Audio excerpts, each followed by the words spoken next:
Hi there, I am here to talk to you today about the piece Air Gai by Berlioz, which is found in the Concert and Contest collection for Euphonium, tuba, and baritone.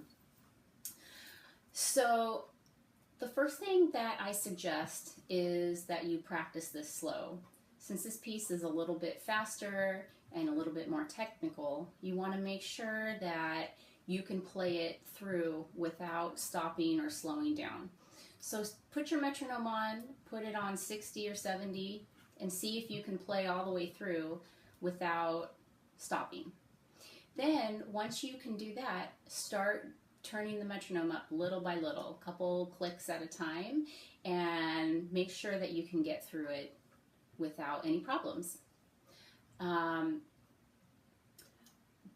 The next thing is, while you're doing that, make sure that your fingers are aligning with your tongue. So if it sounds at all like it's not lining up, make sure you practice slow. So look at the third measure. So a lot of times that's a problem, where da da da da da da. So you may want to practice that measure by itself, slow, and then slowly speed up, and then make sure that the whole piece, that everything is just right on with your fingers. Okay. The next thing I would say is to work on your articulation. So you want to make sure that you're doing all the slurs that are written in. Okay. So one of the things that I've noticed with my students is making sure that you can do the octave slurs. So if you're looking at measure 10, we have the A flat octaves in a slur. In measure 13 and measure 18, we have C octave slurs. So you may want to practice that by itself so that you feel really comfortable making that slur really smooth. The next thing is, this piece has some accents in it, so you want to make sure that you're doing a weighted air accent. So just because there's an accent doesn't mean that you're going to tongue it super hard.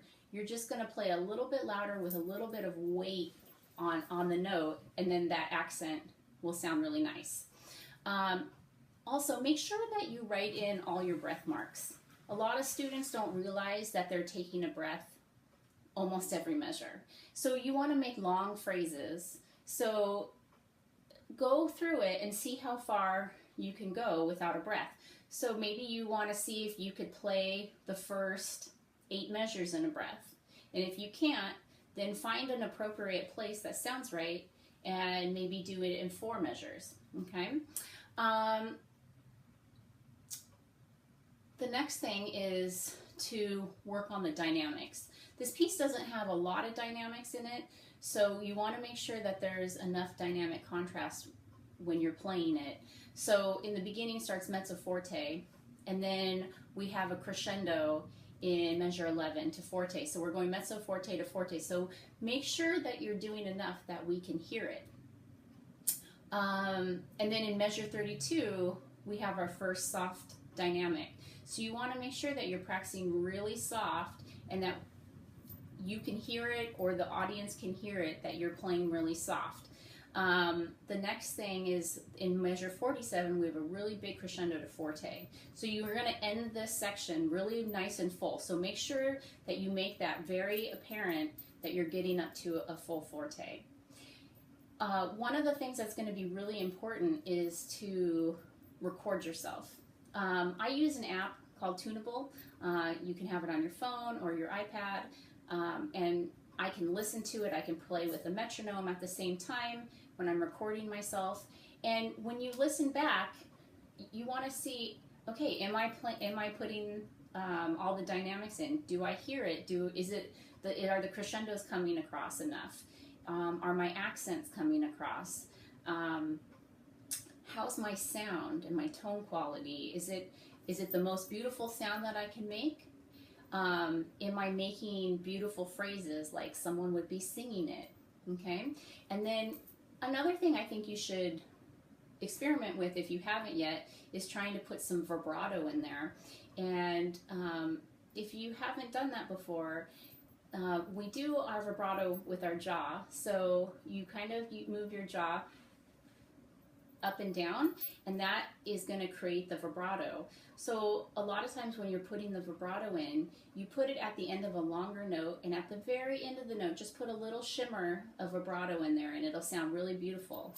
And the other thing that I would say is, if you're having any trouble with measure 13 through 17 for maybe fingerings, that whole section right there is like playing a C major scale. So if you're having trouble with that, I would suggest practicing your C scale a bunch, and you'll see how that will just configure into when you're playing, and it make it a lot easier. So I hope this video helps you, and good luck with your audition.